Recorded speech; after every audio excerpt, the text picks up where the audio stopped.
नमस्कार दोस्तों, कैसे हो आप। बात बोलेगी में आपका स्वागत है। 7 फरवरी 2021 याद होगा आपको। उस दिन एक हिमालयी तूफान के कारण ऋषिगंगा और धौलीगंगा में भारी तबाही मची थी। आज ठीक 5.5 महीने बाद मैं आपको एक बार फिर वहीं ले चलता हूं जहां यह तबाही हुई थी, यानी कि नीति घाटी की तरफ। देहरादून से जोशीमठ और जोशीमठ से अब हम तेजी के साथ नीति घाटी की तरफ बढ़ रहे हैं, धौलीगंगा के किनारे किनारे। नीति घाटी देखने में जितनी खूबसूरत है, प्राकृतिक आपदाओं के दृष्टि से उतनी ही संवेदनशील भी है। ये दूर दूर तक फैली नीति घाटी है।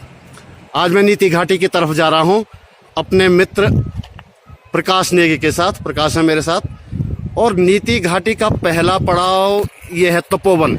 स्क्रीन पर दाहिनी तरफ चलता ये वीडियो आपने 7 फरवरी के बाद सोशल मीडिया पर जरूर देखा होगा। एनटीपीसी की इस निर्माणाधीन विद्युत परियोजना में कितने लोग बहे और कितने लापता हुए, इसका अभी तक पता नहीं है, क्योंकि जोशीमठ में अतुल सती का कहना है कि ठेकेदार ने न तो कोई रजिस्टर रखा हुआ था और न ही मजदूरों की संख्या का कहीं कोई उल्लेख किया जाता था। अब हमें काफी तेजी से आगे बढ़ना होगा। हमें रैणी गांव तक जाना है और संभव हो तो पेंग मुरंडा तक भी।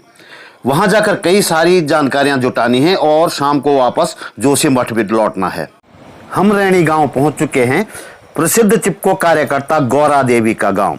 7 फरवरी को और अभी फिर 17-18 जून को 2 बार इस गांव ने तबाही झेली है। ये ठीक आप जो नीचे देख रहे हैं, ये है ऋषिगंगा और सामने से आ रही है धौलीगंगा। 7 फरवरी को जहां तक ये आप देख रहे हैं, यहां ऋषिगंगा के पानी ने टक्कर मारी और फिर उसके बाद आगे तबाही होती गई। यहां पहुंचने से पहले हिमालयी तूफान ठीक पीछे ऋषिगंगा पावर प्रोजेक्ट को पूरी तरह तबाह कर चुका था और ऋषिगंगा पर बने मलारी हाईवे के पुल को बहा चुका था। ये जो पुल देख रहे हैं, ये बाद में बना। स्क्रीन के बाईं तरफ आप ये जो वीडियो देख रहे हैं 7 फरवरी का, ये ठीक इसी जगह पर का है जहां ये तबाही हुई। वीडियो में ऊपर से आप एक धुएं का गुबार आते हुए देखेंगे और नीचे ये पावर प्रोजेक्ट को ध्वस्त होते हुए देखेंगे। ये ठीक इसी जगह पर हुआ। कंपनी का आज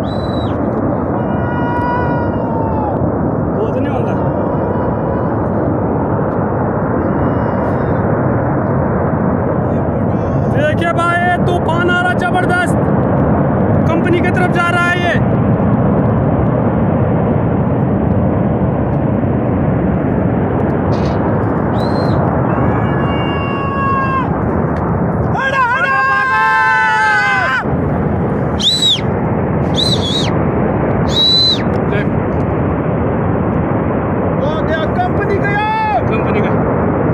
कंपनी गया। अरे रैणी गांव में ये वो जगह है जहां पे गौरा देवी की प्रतिमा लगी हुई थी और गेस्ट हाउस था।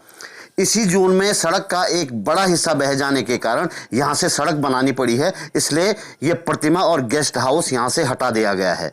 प्रकाश नेगी, जो कि जोशीमठ नगर पालिका के सभासद रह चुके हैं और इस क्षेत्र से काफी जानकारी रखते हैं, कहते हैं कि यह गांव पूरी तरह से असुरक्षित हो गया है और गांव को हर हाल में विस्थापित किए जाने की जरूरत है। असुरक्षित हो गए गांवों के विस्थापन और बड़ी जल विद्युत परियोजनाओं को लेकर हाल ही में हाईकोर्ट द्वारा दिए गए एक फैसले का मैं यहां जिक्र करना चाहूंगा।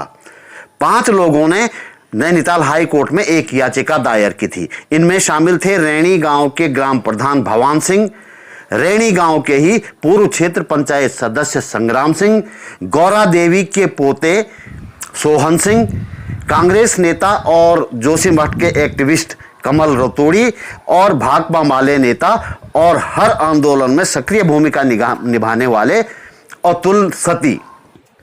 हाईकोर्ट ने न सिर्फ इस याचिका को खारिज कर दिया, बल्कि आश्चर्यजनक रूप से इन लोगों को समाज सेवी न मानते हुए इन पर जुर्माना भी लगा दिया।